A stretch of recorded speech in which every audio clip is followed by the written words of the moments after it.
السلام علیکم دوستوں۔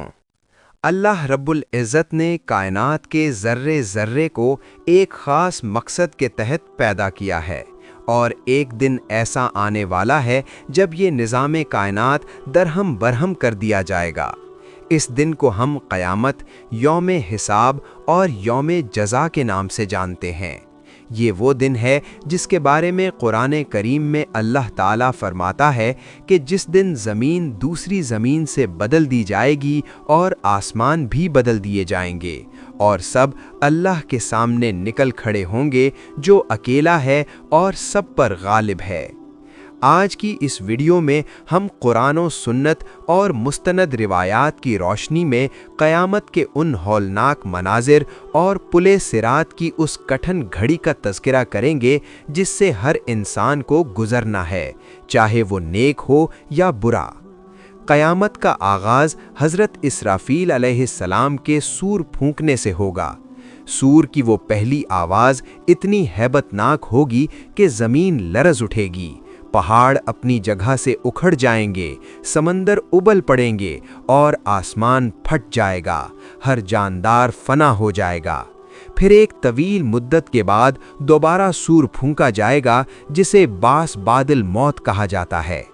قیامت کے دن تمام انسان اپنی قبروں سے اس طرح باہر نکلیں گے جیسے ٹڈیوں کے بڑے بڑے جھنڈ ہر طرف پھیل جاتے ہیں، یعنی لوگ بہت زیادہ ہوں گے، ایک ساتھ نکلیں گے اور ہر طرف بے ترتیب پھیلے ہوں گے۔ ہر شخص برہنہ پا اور برہنہ بدن ہوگا، لیکن اس دن کی دہشت اتنی زیادہ ہوگی کہ کسی کی نظر دوسرے پر نہیں پڑے گی۔ مائیں اپنے بچوں کو بھول جائیں گی اور بھائی بھائی سے بھاگے گا۔ سورج سوا نیزے پر ہوگا، گرمی کی شدت سے لوگوں کے دماغ ابل رہے ہوں گے، اور ہر انسان اپنے گناہوں کے مطابق پسینے کے سمندر میں غرق ہوگا۔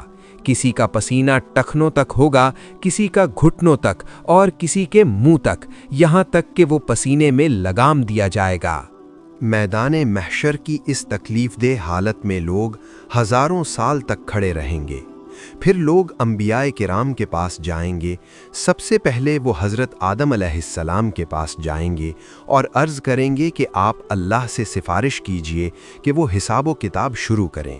لیکن حضرت آدم علیہ السلام فرمائیں گے کہ میں تو خود پریشان ہوں کہ میرا کیا بنے گا۔ اللہ تعالیٰ کے روکنے کے باوجود میں نے اس جنت کے پھل سے کھایا تھا، یہ میرا کام نہیں ہے، کسی اور کے پاس جاؤ۔ باری باری وہ ہر پیغمبر کے پاس جائیں گے، لیکن ہر ایک کا جواب کچھ اسی طرح کا ہوگا۔ آخر میں تمام لوگ حضور خاتم النبیین حضرت محمد مصطفیٰ صلی اللہ علیہ وسلم کی بارگاہ میں حاضر ہوں گے، اور آپ صلی اللہ علیہ وسلم فرمائیں گے، انا لہا، میں اس کے لیے ہوں۔